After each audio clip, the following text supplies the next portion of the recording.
प्यारे बच्चों, आइए हम सब मिलकर इस सेशन को एक छोटी सी प्रार्थना के द्वारा शुरू करें। आप सबों को जय यीशु, पिता, पुत्र, पवित्र आत्मा के नाम पर आमीन। हे सर्वशक्तिमान पिता ईश्वर, आप हम सब बच्चों को अपने वरदान से भर दीजिए, अपने विवेक और ज्ञान से भर दीजिए, अपनी समझदारी से भर दीजिए, ताकि हम बच्चे आपको अपना नाथ माने, आपको अपना ईश्वर माने। इज़राइलियों की तरह हम भी आपका अनुसरण करना सीखें, आपकी आज्ञाओं के ऊपर चलते रहें और ईश्वर के राज्य को स्थापित करने में हम महत्वपूर्ण भूमिका निभा सकें। यह हम प्रार्थना करते हैं हमारे प्रभु ख्रिस्त के द्वारा, आमीन। पिता, पुत्र, पवित्र आत्मा के नाम पर आमीन। प्यारे बच्चों, आप सब कैसे हो? आप घर में बैठकर कुछ ना कुछ ज़रूर पढ़ रहे होंगे। मुझे बड़ी खुशी होती है कि जब मैं समय समय पर और हर इतवार को आपके लिए कुछ ना कुछ वीडियो तैयार करता हूँ, जिसके माध्यम से आप अपने विश्वास में मजबूत रहें, आप अपने विश्वास में, ईश्वर के प्रेम में और ईश्वर के राज्य में अभी से कक्षा 5वीं से बढ़ते रहें। और मैं उम्मीद करता हूँ कि बच्चे कुछ ना कुछ ज़रूर पढ़ते और सुनते होंगे। मैंने पिछले सेशन में आपको कुछ प्रश्न दिए थे, अध्याय 7 के प्रश्न दिए थे। कितने बच्चों ने उनके आंसर ढूंढे? मुझे उम्मीद है कि किसी न किसी ने तो ज़रूर ढूंढे होंगे। अब मैं आपको इसके सही उत्तर देने जा रहा हूँ। आप अपने कॉपी में स्पष्ट अक्षरों में लिखना और पढ़ना, ठीक है? पहला प्रश्न क्या था? अनुबंध अर्थात समझौता पत्र क्या होता है? प्यारे बच्चों, इसका उत्तर यह है, अनुबंध या समझौता दो व्यक्तियों के बीच में कानूनी अनुबंध होता है जो कुछ समय का या अनंत समय के लिए होता है। प्रश्न 2, ईश्वर ने किस स्थान पर इज़राइलियों के साथ विधान स्थापित किया? प्यारे बच्चों, इसका उत्तर यह है, ईश्वर ने सीनाई पर्वत पर अपनी प्रजा इज़राइलियों के साथ विधान स्थापित किया। प्रश्न 3, यह विधान किस प्रकार बनाया गया था? प्यारे बच्चों, जिसका उत्तर यह है कि मूसा के नेतृत्व में इज़राइलियों ने सीनाई पर्वत के नीचे एक वेदी बनाई। वेदी पर ईश्वर को प्रसन्न करने के लिए होम बलि चढ़ाई। आधा पात्र में खून इकट्ठा किया गया और उस खून को वेदी के ऊपर और लोगों के ऊपर छिड़का गया और उस खून के द्वारा ईश्वर के साथ मनुष्य का एक जीवित संबंध स्थापित हुआ।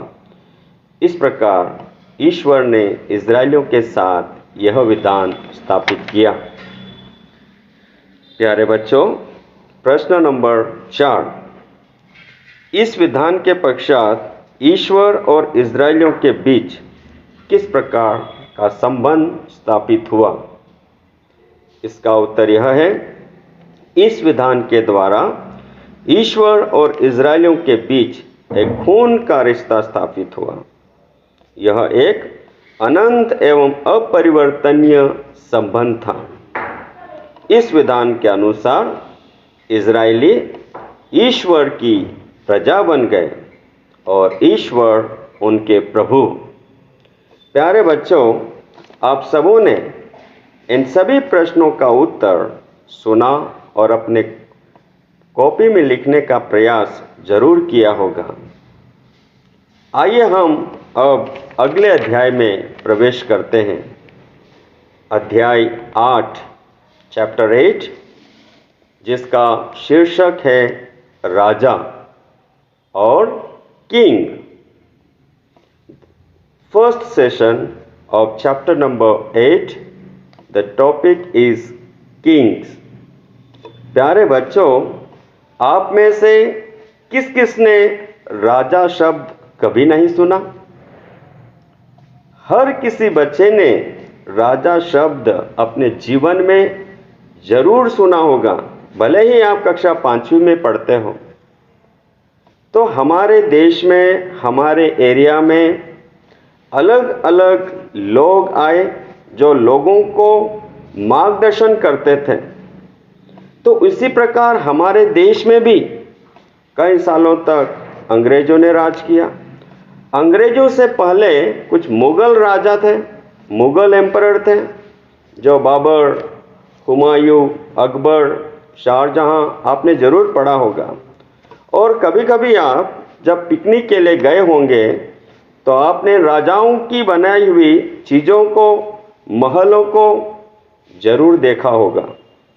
और उनको देख करके आप सभी बच्चों के मन में यही प्रश्न उठता होगा कि किस राजा ने बनाए, वो राजा कैसे थे, उस राजा के क्या गुण थे, उस राजा ने और अन्य चीज़ें क्या क्या बनाई होगी।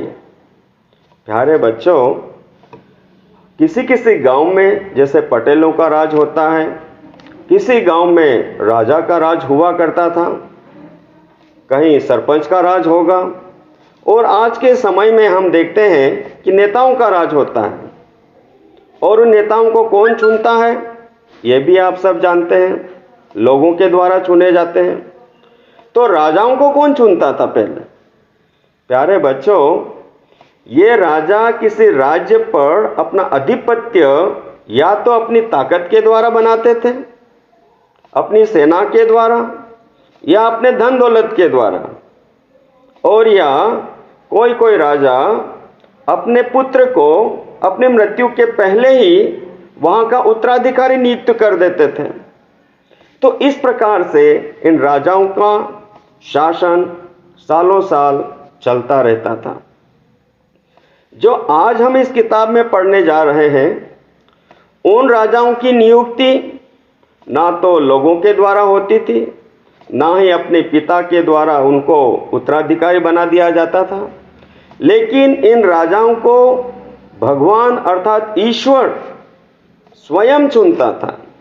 उनके काम को देखकर चुनता था, उनकी ईमानदारी को देखकर चुनता था, लोगों के प्रति उनका व्यवहार को देखकर चुनता था। तो यहाँ पर हम प्यारे बच्चों पढ़ने जा रहे हैं कुछ राजाओं के बारे में। जब हम पुराना ग्रंथ पढ़ते हैं, 4 पुस्तकों के बाद फिर हम धीरे धीरे आगे बढ़ते हैं। न्यायकर्ताओं का ग्रंथ पढ़ा होगा, और न्यायकर्ताओं के ग्रंथ के बाद जब हम पढ़ते हैं राजाओं के ग्रंथ, और उसमें हमें पता चलता है कि किस प्रकार से ईश्वर राजाओं को अपनी प्रजा को दिशा दिखाने के लिए, निर्देश देने के लिए, उनको सुख दुख में उनका साथ निभाने के लिए चुनता है।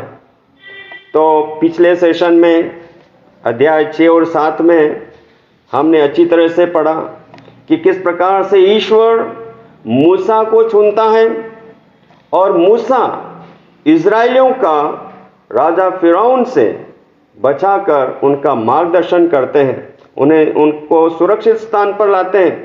ईश्वर के संदेश को मूसा इज़राइलियों तक पहुंचाते हैं। प्यारे बच्चों, ये हमने अच्छी तरह से पढ़ा। और जब मूसा की मृत्यु होती है, तो मूसा की मृत्यु के बाद योशुआ इज़राइलियों का मार्गदर्शन करता है। कौन करता है मूसा के बाद? योशुआ। पुराने विधान में योशुआ का ग्रंथ को आप पढ़ोगे तो उनके कार्यों को आप अच्छी तरह से समझ पाओगे। प्यारे बच्चों, इस प्रतिज्ञा देश, कौन सा प्रतिज्ञा देश कहलाता था? कनान। तो उस प्रतिज्ञा देश में मूसा की मृत्यु के बाद कौन था? योशुआ था, जिन्होंने इज़राइलियों का नेतृत्व किया। और इसी प्रकार जैसे मुगलों ने हमारे यहाँ राज किया, अंग्रेजों ने 200 साल तक राज किया, उसी प्रकार 200 वर्षों तक इज़राइलियों का नेतृत्व विभिन्न न्यायकर्ताओं ने किया। और उसमें से 12 न्यायकर्ता खास थे, 12 राजा खास थे, 12 नेता खास थे, जिन्हें हम न्यायकर्ता कहते थे। और न्यायकर्ताओं के शासन के बाद, जैसे कि मुगलों के शासन के बाद भारत में अंग्रेजों का शासन हुआ, उसी प्रकार न्यायकर्ताओं के शासन के बाद यहाँ पर राजाओं का शासन काल आता है। प्यारे बच्चों, इस राजाओं के शासन काल में हम अलग अलग राजाओं के बारे में पढ़ेंगे। आप सबों को राजाओं का नाम सुनते ही बहुत सारे बच्चों के मन में एक जिज्ञासा उत्पन्न होती होगी कि वो कैसे राजा होंगे, उन्होंने क्या किया होगा, ईश्वर ने उनको कैसे चुना होगा, उन राजाओं में खास क्या बात थी जिनकी वजह से ईश्वर ने उनको चुना, और उन राजाओं ने किस प्रकार से ईश्वर की प्रजा को यानी कि इजराइलियों का मार्गदर्शन किया होगा। प्यारे बच्चों, हम सबसे पहले पढ़ेंगे साउल के बारे में। किसके बारे में पढ़ेंगे बेटे? साउल के बारे में। 11वीं शताब्दी ईसा पूर्व हम साउल के बारे में कुछ पढ़ेंगे। तो न्यायकर्ताओं के शासन के बाद राजाओं का शासन आता है, और राजाओं के शासन में शमूएल ने इजराइलियों का नेतृत्व किया था। किसने किया था? शमूएल ने ईश्वर के लोगों का नेतृत्व किया था, और इजराइलियों का नेतृत्व करते करते शमूएल बूढ़ा हो चला था। उसमें वो शक्ति, उसमें वो ताकत नहीं रही जो अभी होने चाहिए थी। तो लोग मांग करने लगे शमूएल से कि शमूएल जी या राजा जी, आप तो बूढ़े हो चले, हमारा शासन करने के लिए, हम पर अधिकार जमाने के लिए, हमको सही मार्ग पर दिखाने के लिए हमें एक नए राजा की ज़रूरत है, हमें एक नया राजा चाहिए, हमारे लिए एक नया राजा नियुक्त कीजिए। और प्यारे बच्चों, जो शमूएल होता था वो ईश्वर की बातों पर विश्वास करता था। वो सोचता था कि जो कुछ हो रहा है, भले मैं बूढ़ा हो चला हूँ, लेकिन ये सब ईश्वर की शक्ति और ईश्वर के मार्गदर्शन से ही मैं करता हूँ। और इसलिए लोगों की बात को उसने उतना तवज्जो नहीं दिया। He did not give importance to the voice of people. He understood that the God is working through me. प्यारे बच्चों, लेकिन इसके बाद हम पढ़ते हैं कि ईश्वर स्वयं शमूएल को कहता है कि एक नए राजा की नियुक्ति की जाए। और उस समय शमूएल ईश्वर की आत्मा से, ईश्वर के मार्गदर्शन से एक नया राजा बनाता है। ही अपॉइंट्स अ न्यू किंग, और जिसका नाम था साउल। तो साउल में ईश्वर का आत्मा था, ईश्वर का आशीर्वाद था, इसलिए वो अपना काम शुरू में बड़ी ही चतुराई से कर रहा था। वो अमोनियों, फिलिस्तियों और अमालेकियों जैसे लोगों के साथ डटकर सामना कर रहा था, इजराइलियों को बचा रहा था।